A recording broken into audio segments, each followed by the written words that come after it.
ಬಾಗಲಕೋಟೆ ನಿಗಿ ನಿಗಿ ಎನ್ನುವಾಗಲೇ ಹಿಂದೂ ಸಮ್ಮೇಳನ.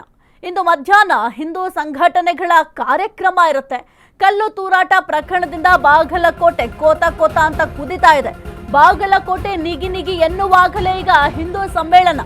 ಇಂದು ಮಧ್ಯಾಹ್ನ ಹಿಂದೂ ಸಂಘಟನೆಗಳ ಕಾರ್ಯಕ್ರಮ ಇರುತ್ತೆ. ಕಲ್ಲು ತೂರಾಟ ಪ್ರಕರಣದಿಂದ ಬಾಗಲಕೋಟೆ ಕೋತ ಕೋತ ಅಂತ ಕುದಿತಾ ಇದೆ. ನವನಗರದ ಉದ್ಭವ ಗಣಪತಿ ದೇಗುಲದಿಂದ ಮೆರವಣಿಗೆ ಇರುತ್ತೆ.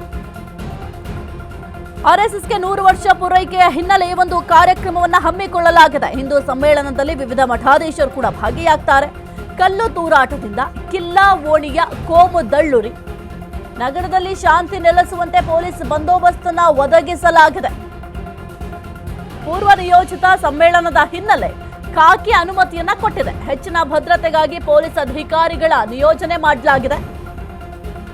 5 ಎಸ್ಪಿ, 8 ಡಿವೈಎಸ್ಪಿ, 16 ಸಿಪಿಐ, ಬರೋಬ್ಬರಿ 250ಕ್ಕೂ ಹೆಚ್ಚು ಪೊಲೀಸ್ ಸಿಬ್ಬಂದಿಗಳನ್ನ ನಿಯೋಜನೆ ಮಾಡಲಾಗಿದೆ. ಬೂದಿ ಮುಚ್ಚಿದ ಕೆಂಡದಂತಿರುವಂತಹ ಬಾಗಲಕೋಟೆ ನಿಗಿ ನಿಗಿ ಎನ್ನುವಾಗಲೇ ಹಿಂದೂ ಸಮ್ಮೇಳನಕ್ಕೆ ಪ್ಲಾನ್ ಮಾಡ್ಕೊಂಡಿದ್ದಾರೆ. ಇಂದು ಮಧ್ಯಾಹ್ನ ಹಿಂದೂ ಸಂಘಟನೆಗಳ ಕಾರ್ಯಕ್ರಮ ಇರುತ್ತೆ. ಕಲ್ಲು ತೂರಾಟ ಪ್ರಕರಣದಿಂದ ಬಾಗಲಕೋಟೆ ಕೋತ ಕೋತ ಅಂತ ಕುದಿತಾ ಇದೆ. ನವನಗರದ ಉದ್ಭವ ಗಣಪತಿ ದೇಗುಲದಿಂದ ಈ ಒಂದು ಮೆರವಣಿಗೆ ಸಾಗುತ್ತೆ. ಆರ್ಎಸ್ಎಸ್ಗೆ 100 ವರ್ಷ ಪೂರೈಕೆಯ ಹಿನ್ನೆಲೆ ಈ ಒಂದು ಕಾರ್ಯಕ್ರಮವನ್ನು ಹಮ್ಮಿಕೊಳ್ಳಲಾಗಿದೆ. ಹಿಂದೂ ಸಮ್ಮೇಳನದಲ್ಲಿ ವಿವಿಧ ಮಠಾಧೀಶರು ಕೂಡ ಭಾಗಿಯಾಗ್ತಾರೆ. ಕಲ್ಲು ತೂರಾಟದಿಂದ ಕಿಲ್ಲಾ ಓಣಿಯ ಕೋಮು ದಳ್ಳುರಿ. ನಗರದಲ್ಲಿ ಶಾಂತಿ ನೆಲೆಸುವಂತೆ ಪೊಲೀಸ್ ಬಂದೋಬಸ್ತನ್ನ ಒದಗಿಸಲಾಗ್ತದೆ. ಪೂರ್ವ ನಿಯೋಜಿತ ಸಮ್ಮೇಳನದ ಹಿನ್ನೆಲೆ ಖಾಕಿ ಅನುಮತಿಯನ್ನ ಕೊಟ್ಟಿದೆ.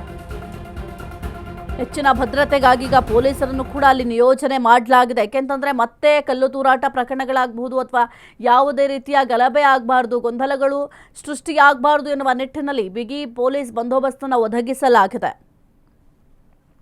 ಕುರಿತು ಹೆಚ್ಚಿನ ಮಾಹಿತಿ ನೀಡ್ತಾರೆ ನಮ್ಮ ಪ್ರತಿನಿಧಿ ಆನಂದ್. ಬಾಗಲಕೋಟೆ ನಿಷೇಧಾಜ್ಞೆಯ ಮಧ್ಯೆಯೂ ಕೂಡ ಈಗ ಹಿಂದೂ ಸಮ್ಮೇಳನಕ್ಕೆ ಎಲ್ಲ ರೀತಿಯಲ್ಲೂ ಕೂಡ ಈಗ ಸಿದ್ಧತೆಯನ್ನ ಮಾಡಿಕೊಳ್ಳಲಾಗ್ತಾ ಇದೆ. ಮುಖ್ಯವಾಗಿ ಈಗ ಪೊಲೀಸರು ಯಾವ ರೀತಿ ಬಿಗಿ ಬಂದೋಬಸ್ತನ್ನು ಒದಗಿಸಿದ್ದಾರೆ ಆನಂದ್? ಸಾಹಿತ್ಯ ಏನಂದ್ರೆ, ಈ ಬಾಗಲಕೋಟೆಯಲ್ಲಿ ಶಿವಾಜಿ ಜಯಂತಿ ಸಂಬಂಧಪಟ್ಟಂತ ಮೆರವಣಿಗೆಯಲ್ಲಿ ಉಂಟಾದ ಗಲಾಟೆಯಿಂದಾಗಿ ಈಗ ಏನು ಪ್ರಕ್ಷುಬ್ಧ ವಾತಾವರಣ ನಿರ್ಮಾಣವಾಗಿತ್ತು. ಈಗ ಇಂದು ಬೆಳಗ್ಗೆಯಿಂದ ಸ್ವಲ್ಪ ಶಾಂತಿಯುತಿಯಿಂದ ನೆಲೆಸಿದಂತೆ ಹೇಳ್ಬೋದು. ಯಾಕಂದ್ರೆ ಬಿಗಿ ಪೊಲೀಸ್ ಭದ್ರತೆ ಏರ್ಪಡಿಸಲಾಗಿದೆ. ಮತ್ತೆ ಈ ಮಧ್ಯೆ ಏನು ಹಿಂದೂ ಸಂಘಟನೆಯವರೆಲ್ಲರೂ ಸೇರಿಕೊಂಡು ಹಿಂದೂ ಮಹಾಸಮ್ಮೇಳನ ಅಂತ ಒಂದು ಕಾರ್ಯಕ್ರಮ ಆಯೋಜನೆ ಮಾಡಲಾಗಿದೆ. ಅಂದ್ರೆ ಇದು ಪೂರ್ವ ನಿಯೋಜಿತ ಕಾರ್ಯಕ್ರಮ ಇರುವ ಹಿನ್ನೆಲೆಯಲ್ಲಿ ಇದು ಕಳೆದ ದಿನ ಆಗಿದ್ದು ಗಲಾಟೆ ಬಾಗಲಕೋಟೆ ಸಿಟಿಯಲ್ಲಿ. ಆದ್ರೆ ಈ ಕಾರ್ಯಕ್ರಮ ಹಮ್ಮಿಕೊಂಡಿದ್ದು ಈ ನವನಗರದಲ್ಲಿ. ಅಂದ್ರೆ ನವನಗರದ ಸೆಕ್ಟರ್ ನಂಬರ್ 28, 30ರಲ್ಲಿ ಅಲ್ಲೊಂದು ಉದ್ಭವ ದೇವಾಲಯ, ಗಣಪ ದೇವಾಲಯ ಇದೆ. ಆ ಗಣಪತಿ ದೇವಾಲಯದಿಂದ ಮೆರವಣಿಗೆ ಪ್ರಾರಂಭ ಮಾಡಿ 52ನೇ ಸೆಕ್ಟರ್ದಲ್ಲಿ ಒಂದು ವೀರಭದ್ರೇಶ್ವರ ದೇವಾಲಯ ಇದೆ. ಆ ದೇವಾಲಯವರೆಗೂ ಒಂದು ಮೆರವಣಿಗೆಯನ್ನು ನಡೆಸಲಾಗುತ್ತದೆ. ಅಂದ್ರೆ ಈ ಸಂದರ್ಭದಲ್ಲಿ ಇದು ಏನೋ ಎಲ್ಲ ಕೇಸರಿಮಯ ಮಾಡಿ ಕಿಟ್ಟೋಟ್ ಎಲ್ಲ ಹಾಕಲಾಗಿದೆ. ಮತ್ತು ಮೆರವಣಿಗೆ ನಂತರ ಅಲ್ಲಿ ಒಂದು ಸಮ್ಮೇಳನ, ಅಂದ್ರೆ ಈ ಸಮಾರಂಭ ತರ ಒಂದು ಬೃಹತ್ ವೇದಿಕೆ ಮೇಲೆ ಒಂದು ಸಮಾರಂಭ ಆಯೋಜನೆ ಮಾಡಲಿದ್ದಾರೆ. ಈ ಸಮಾರಂಭದಲ್ಲಿ ಸ್ವಾಮಿಗಳು ಮತ್ತು ಪ್ರಮುಖ ಹಿಂದೂ ಮುಖಂಡರು ಆಗಮಿಸುತ್ತಾರೆ. ಮತ್ತು ಹಿಂದೂ ಮುಖಂಡ ನಂತರ ಅವರು ಭಾಷಣದ ಕಾರ್ಯಕ್ರಮ ಸಹ ಇರ್ತದೆ. ಈ ಹಿನ್ನೆಲೆ ಈಗ ಪೊಲೀಸ್ ಏನು ನವನಗರಲ್ಲೂ ಸಹ ಒಂದು ಸಾಕಷ್ಟು ಕಟ್ಟುನಿಟ್ಟಾಗಿ ಒಂದು ಭದ್ರತೆ ಒಂದು ನಿಯೋಜನೆ ಮಾಡಿದ್ದಾರೆ. ಆದ್ರೆ ಏನು ನಿಷೇಧಾಜ್ಞೆ ಜಾರಿ ಮಧ್ಯೆಯೂ ಸಹ ಇದು ಒಂದು ಆಯೋಜನೆ ಮಾಡುತ್ತಿರುವುದು ಪೊಲೀಸಿಗೆ ಒಂದು ತಲೆನೋವಾಗಿದೆ.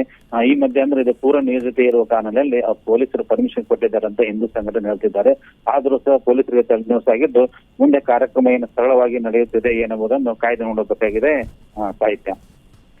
ಓಕೆ, ಥ್ಯಾಂಕ್ ಯು ಆನಂದ್ ನಿಮ್ಮೆಲ್ಲ ಮಾಹಿತಿಗಾಗಿ.